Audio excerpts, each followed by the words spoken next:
욥기를 보면 친구들이 있습니다. 엘리바스, 빌닷, 소발이라는 친구가 나와요.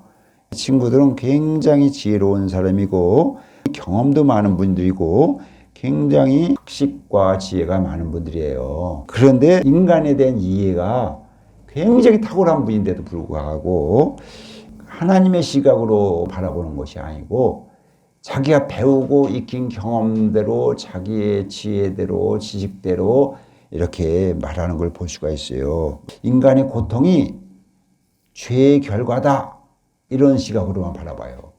하나님은 공의의 원리에 따라서 이 땅을 섭리해 가는 건 맞아요. 맞지만 그러나 다 그런 것만은 아니라고요. 100%는 아니라 이거죠.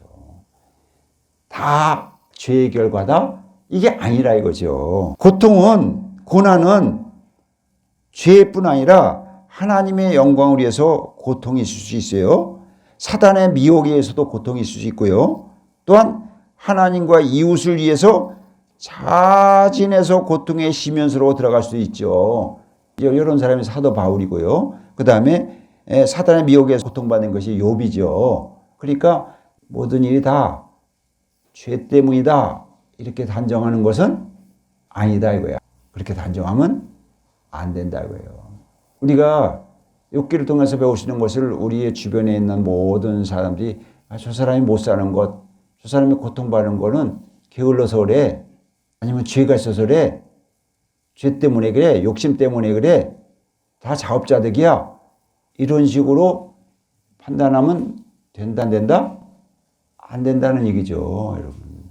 우리도 그렇게 판단할 수가 있는 오류를 범해요. 비난하고 비판하고 이런 오류를 범하는 것을 욥기는 우리에게 교훈해 주고 있는 겁니다. 그래서 욥기 4장 3절 4절 보면 전에 네가 여러 사람을 교훈하였고 손이 늘어진 자명 강하게 하였고 넘어져 가는 자를 말로 붙들어 주었고 무릎이 약한 자를 강하게 하였다 이렇게 보면 욥이 굉장히 선행을 많이 했다는 거예요. 의로운 일을 많이 했다는 것을 말씀하고 있어요. 자, 그런 욥이에요. 그런 욥이 수십 년 동안 그런 일을 했을 거예요, 아마. 욥이 굉장히 존경받았거든요. 존경받은 사람이었는데 욥이 고난당하는 모습을 보고서 친구들이 정죄하기 시작하는 거예요. 비난하고 비판하기 시작하는 거예요.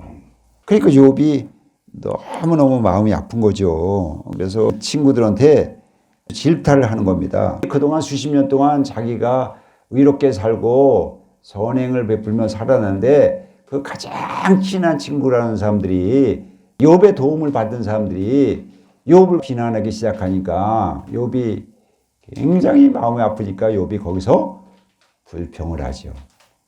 원망을 하죠. 같이 논쟁을 하죠. 변론을 하죠. 욥이 뭐라 그러냐면 이렇게 얘기합니다.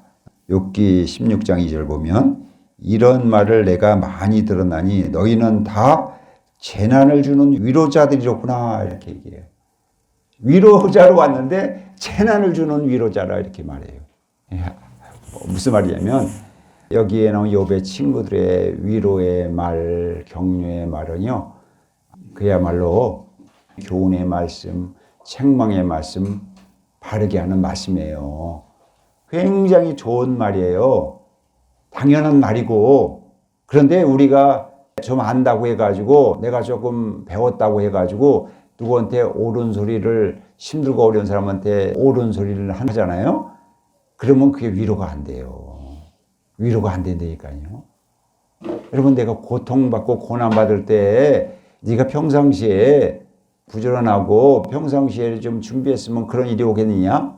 유비무환이라 그랬다. 이런 당연한 얘기 하잖아요. 그러면 여러분 그게 위로가 되겠습니까?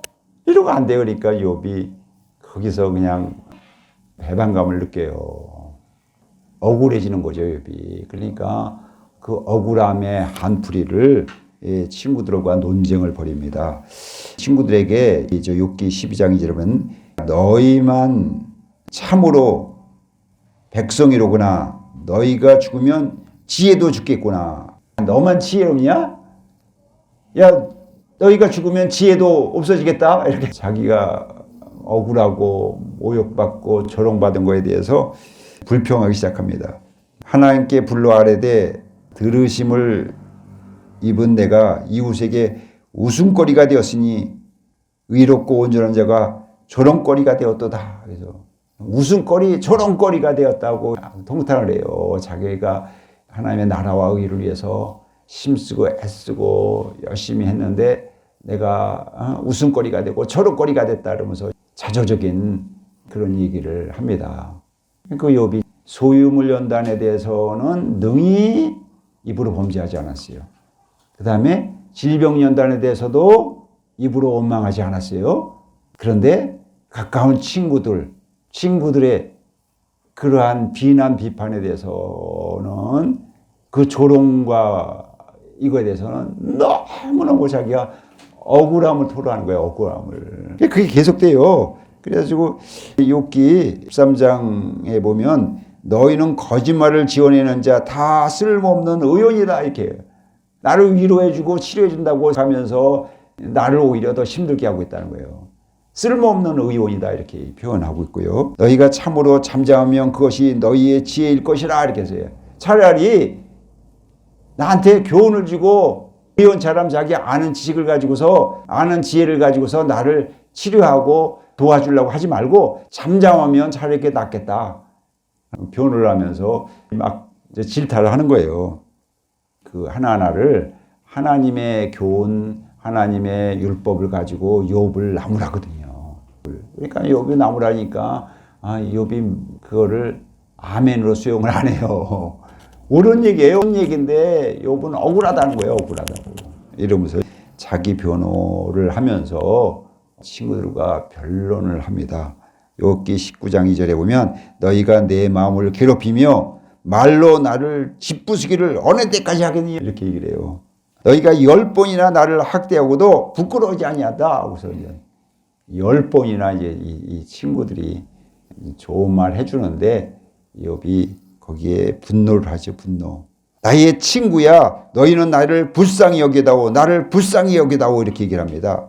하나님의 손이 나를 치셨구나. 너희가 어찌 하나님처럼 나를 박해하느냐. 욥이 자기의 의로움, 자기의 선행 뭐 이런 것에 대한 자부심을 가지고 있었잖아요.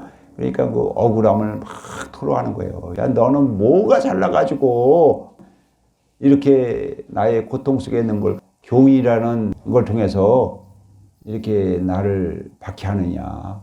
차라리 불쌍히 여기두고 잠잠하라. 이렇게 얘기를 해줘요. 그러니까 우리도 이런 오류를 많이 배워요. 저희 같은 경우는 이제 목회자니까 상담을 많이 받잖아요. 상담을 많이 받으니까 하나님 말씀으로 위로해 주려고 하나님 말씀으로 교훈을 주려고 또 하나님 말씀으로 책망도 하기도 해요. 그래서 바르게 해주려고 하는 의도는 깔려 있죠. 그래서 좋게 해주려는 의도는 깔려 있죠. 그런데 고난당하고 억울함 당하고 힘들고 고통받는 이런 사람들을 향해서 참된 말이라는 교훈을 준다는 것이 그렇게 효과가 없을 수 있다 이거죠. 재난을 주는 위로자가 될 수 있다 이 말씀이에요.